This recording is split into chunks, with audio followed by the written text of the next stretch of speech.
Assalamualaikum warahmatullahi wabarakatuh. Selamat pagi, salam sejahtera buat kita sekalian. Tabea, salam lestari, salam konservasi.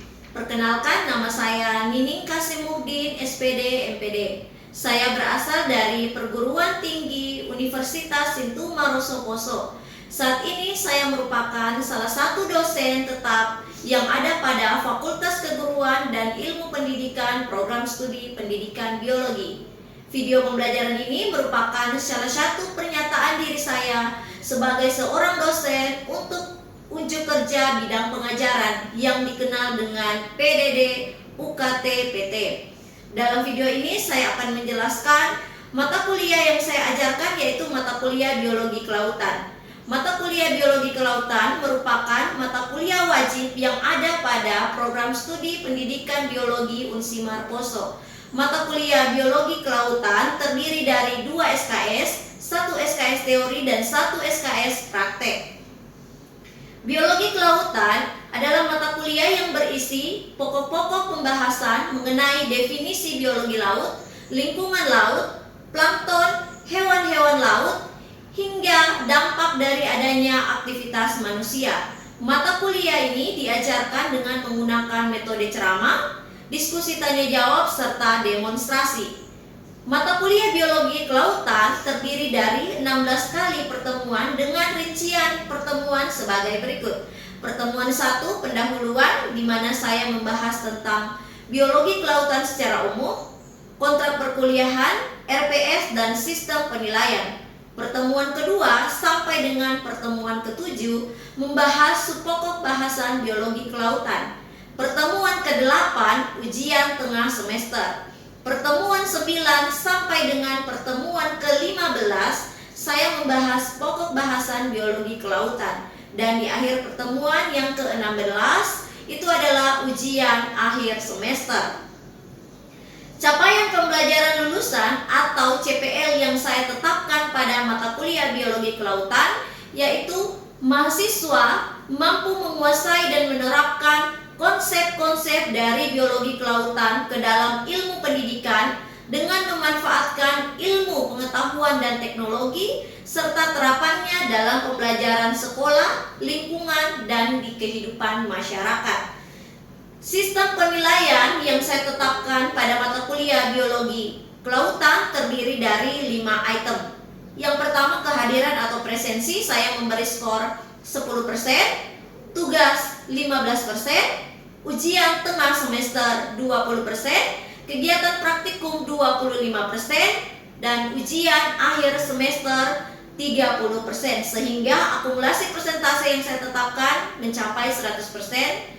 Kemudian penilaian akhir mengacu pada sistem penilaian yang diterapkan oleh Universitas Sintu Maroso secara keseluruhan.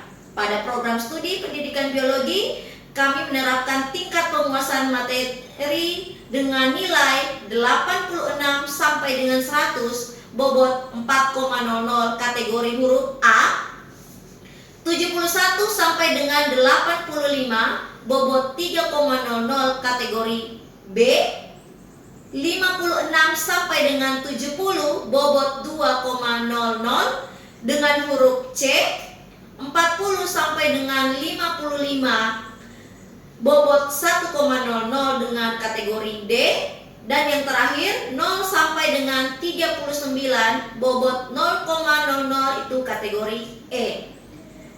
Sekian pembelajaran mata kuliah Biologi Kelautan yang telah saya ampu. Selanjutnya mari kita lihat video pembelajaran saya. Selamat menyaksikan, terima kasih. Assalamualaikum warahmatullahi wabarakatuh. Selamat pagi, salam sejahtera buat kita sekalian.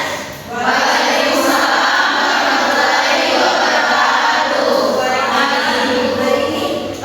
Hari ini kelihatan ya dari aura-aura positif. Semoga dengan kesiapan kalian, apa yang disampaikan, materi yang diberikan memberikan keberkahan dan manfaat buat kita sekalian. Amin.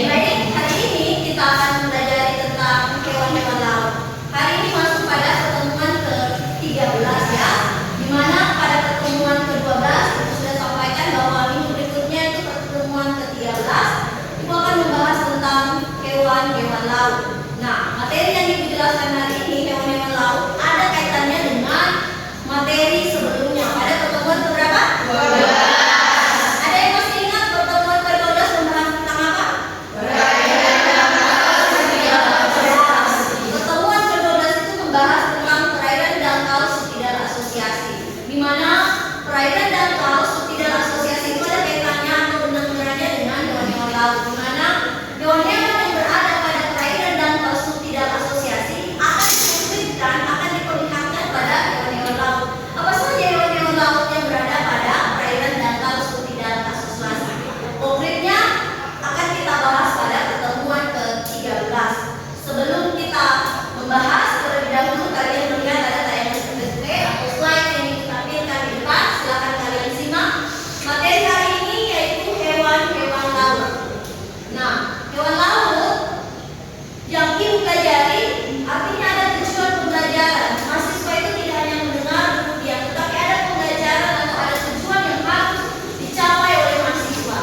Nah, tujuan pembelajaran yang diterapkan, yang ditetapkan pada mata kuliah biologi kelautan itu, setelah mempelajari materi ini, mahasiswa mampu mendefinisikan atau mendiferensiasikan ciri dan jenis dari hewan-hewan laut, sehingga di akhir pembelajaran kalian mahasiswa bisa mengetahui apa saja diferensiasi dari hewan-hewan laut. Nah, sekarang kita melihat secara konkret, secara nyata, atau secara visual, atau dinyatakan dalam bentuk media pembelajaran. Nah, jadi di dalam pembelajaran ini itu akan menjabarkan materi berdasarkan teori demonstrasi.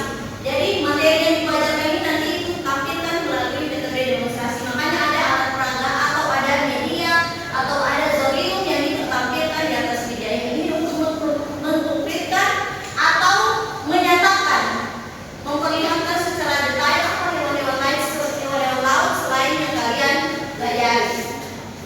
Nah, berdasarkan penjelasan yang ibu sampaikan dari pengamatan beberapa media yang ada di depan, ada yang masih mengingat bahwa hewan-hewan apa saja yang ada di laut yang pernah kita amati kemudian berdasarkan ciri-cirinya. Ada yang bisa mendemonstrasikan di depan?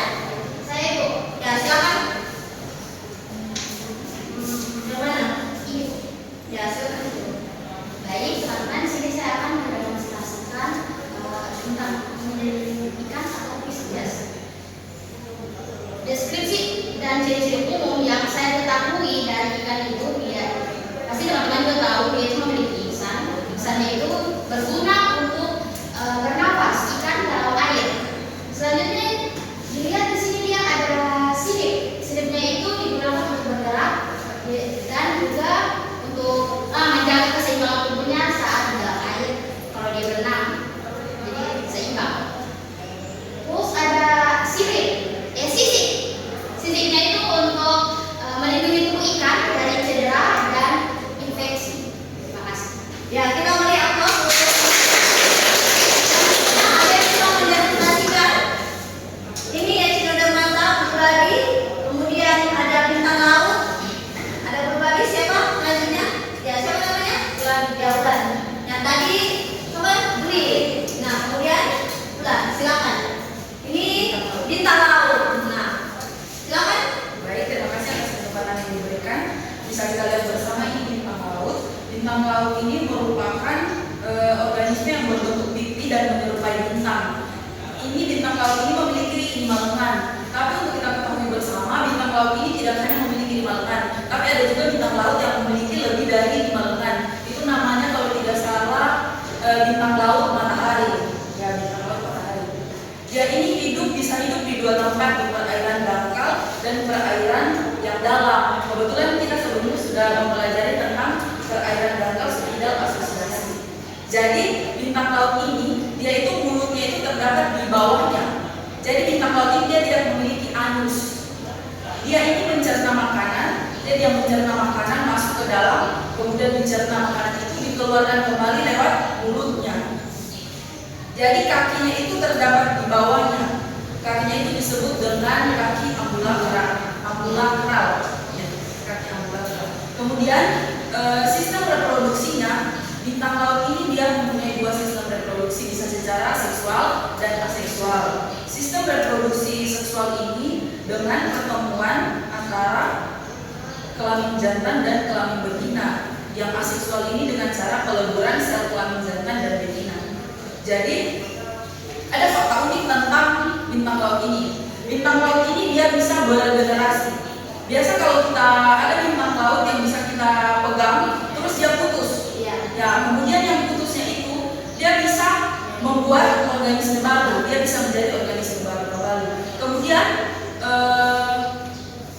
pembuatan organisme baru ini dia membutuhkan waktu kurang lebih 1 tahun baru bisa menjadi organisme baru. Sekian dari saya, terima kasih. Ya, ikan kategori gas, kemudian bintang laut. Nah, ada lagi yang bisa mendemonstrasikan? Nah, silakan. Siapa namanya? Ya, dulu. Nah, dulu mau yang mana? Crustacea. Ya, Crustacea atau kepiting ya. Ini ada Crustacea. Oke, silakan. Terima kasih atas kesempatan dan kepada saya. Di sini saya akan mendemonstrasikan kepiting. Jadi yang kita tahu bersama, kepiting itu memiliki nama ilmiah Brachyura. Kemudian kepiting ini termasuk dalam film Arthropoda dan memiliki kelas Crustacea. Bisa kita lihat bersama secara morfologi ciri-ciri kepiting ini. Yang pertama itu memiliki cangkang. Cangkang kepiting ini sangat keras, di mana itu berfungsi untuk melindungi diri kepiting dari predator. Kemudian yang kedua ini, kepiting memiliki kaki. Kaki kepiting ini berfungsi untuk berjalan di dasar laut, memanjat dan menangkap makanan yang ada di sekitar kepiting. Kemudian ciri yang ketiga yaitu kepiting memiliki antena. Pada antena kepiting ini berfungsi untuk sebagai perasa atau penciuman untuk mendapatkan makanan. Kemudian ciri yang keempat, kepiting ini memiliki capit di dalam sisi tubuhnya. Capit ini berfungsi untuk menangkap makanan dan mempertahankan diri dari pemangsa. Kemudian ciri yang kelima yaitu memiliki mata. Mata kepiting ini menonjol dari kepala. Kemudian berfungsi untuk memberikan pandangan yang luas kepada kepiting agar dia bisa mendapatkan makanan yang berada di sekitarnya. Sekian. Ya. Berdasarkan teori teman-teman, penjelasan teman-teman, berdasarkan apa yang sudah Ibu sampaikan, ada yang ingin bertanya? Silakan. Ada yang mau bertanya? Angkat tangan. Ya, berdiri. Siapa namanya? Ya, Megananda. Silakan. Saya akan bertanya sistem pencernaan pada hewan laut yang terdapat di film Mollusca. Ya, yang tadi film Mollusca ya. Jadi film Mollusca. Nah, ini hewan film Mollusca. Jadi kalian tahu bahwa hewan Mollusca ini merupakan salah satu jenis hewan invertebrata yang di dalam proses sistem pencernaannya itu pasti berbeda-beda antara film yang satu dengan film yang lain. Nah, kebetulan yang ditanyakan adalah film Mollusca sesuai dengan slide yang ditampilkan. Jadi sistem organ pencernaan Mollusca itu sudah memiliki sistem pencernaan mulai dari esofagus, kemudian apalagi mulut, lambung, hingga ke anus. Nah, jadi bagaimana Mollusca itu melakukan pencernaan? Di dalam mulut Mollusca itu ada yang namanya lidah bergerigi. Nah, di dalam lidah bergerigi itu makanan yang berada di daerah perairan yang dibentuk dari sisa-sisa dari hasil pergerakan air laut, ada hewan dan tumbuhan yang tidak terurai itu yang akan dipakai oleh Mollusca, kemudian dimakan melalui pemotongan lidah bergerigi. Jadi lidah bergerigi itu yang mengemulsi, yang menghaluskan, yang mengambil makanan kemudian dicerna di dalam organ tubuh Mollusca. Nah, organnya sudah tadi yang saya sampaikan ada mulut, apalagi esofagus, kemudian lambung dan anus. Bisa dipenuhi kami? Ada lagi yang mau bertanya? Silakan. Ya, silakan Aisyah. Ini sebelumnya dari beberapa pemaparan ibu tadi tentang ikan laut. Di sini saya mau bertanya ibu, jenis hewan apa saja yang berbahaya bagi kita? Ya, jadi yang ditanyakan adalah jenis hewan apa saja yang berbahaya bagi manusia. Selama ini yang kita kenal bahwa hanya manfaat dari hewan laut. Ternyata hewan-hewan laut itu ada juga yang berbahaya atau yang memberikan dampak negatif buruk bagi manusia. Nah, salah satunya apa? Ubur. Yang kedua, yang tadi babi. Nah, kenapa hewan itu? Karena hewan itu secara morfologi atau penampakan luar berduri. Kemudian jellyfish atau ubur-ubur itu, nah temperaturnya itu sangat panas apabila tersengat di manusia. Masih ada lagi yang hewan-hewan lainnya ya, seperti ikan beracun dan sebagainya itu masih ada. Nah, ada lagi yang bertanya, silakan. Ada tangan? Ya, berdiri. Jadi Bu, saya ingin bertanya, jadi dari semua jenis hewan laut yang sudah dibahas tadi, apakah hewan laut tersebut masuk dalam kelompok vertebrata? Iya, terus ya, ini invertebrata dan vertebrata. Jadi yang dia tanyakan, apakah semua hewan-hewan laut yang dipaparkan, yang telah didemonstrasikan oleh teman-temannya, semua masuk dalam kelompok hewan vertebrata? Jadi tidak semua ya. Jadi ingat, klasifikasian atau penggolongan kelompok hewan secara umum ada dua. Ada hewan invertebrata dan ada hewan vertebrata. Nah, yang ada di depan ibu, media yang sudah kita demonstrasikan berdasarkan teori ada dua, invertebrata dan vertebrata. Jadi tidak semua hewan-hewan laut itu berada pada golongan vertebrata. Ada juga invertebrata. Ada 9 filum invertebrata. Nah, mulai dari protozoa, porifera, coleontolata, Platyhelminthes, Nematelmintes, Annelida, Arthropoda, Mollusca, dan Echinodermata. Nah, itu pada filum invertebrata. Jadi yang ditampilkan ini ada filum invertebrata dan ada juga filum vertebrata. Berdasarkan hasil penjelasan tadi, ada yang bisa, Ibu menurut saya seperti ini, atau bisa mengamati atau bisa menyimpulkan pembelajaran kita hari ini. Ya, siapa namanya? Ya, ya, promosi satu diri. Baik, yang saya dapat itu dari kesimpulan dari demonstrasi hewan yang harus kita lakukan, itu kesimpulannya ada ikan, kepiting dengan bintang laut, dan juga sangat penting dari ekosistem laut, dan perlu sangat kita pelajari dan melestarikan. Contohnya ikan. Nah, ikan itu sangat penting untuk keanekaragaman hayati dan juga sebagai sumber pangan, dan juga kepiting menunjukkan ketergantungan manusia terhadap laut, dan yang terakhir bintang laut menggambarkan keanekaragaman ekosistem laut. Ya, oke.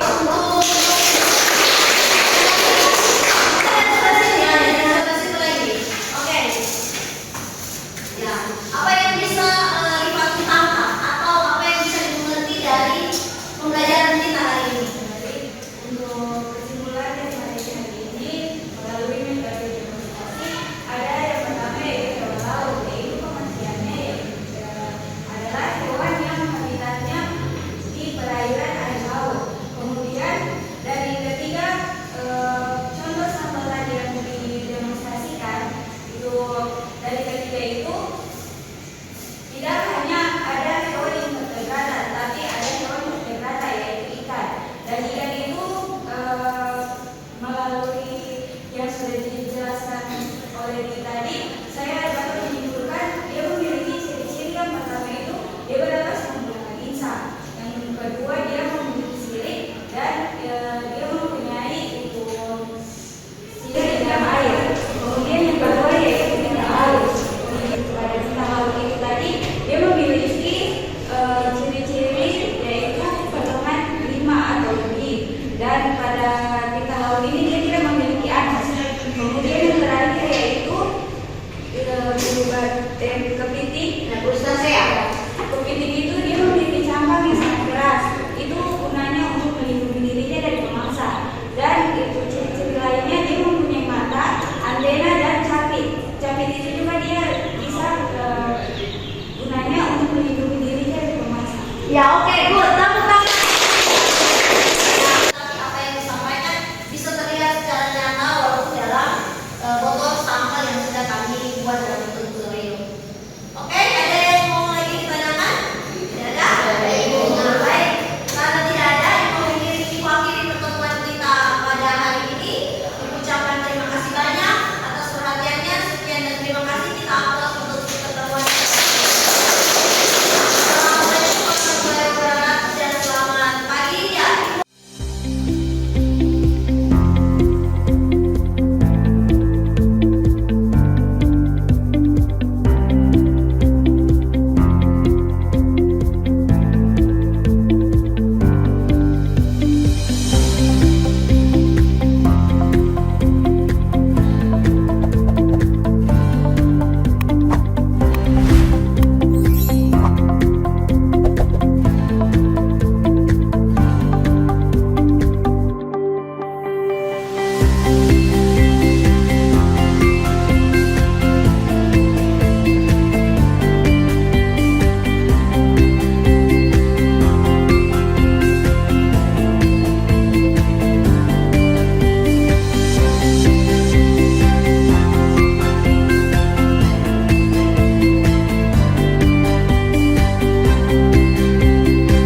video pembelajaran PDD UKTPT saya, semoga bermanfaat. Billahi taufiq wal hidayah. Wassalamualaikum warahmatullahi wabarakatuh.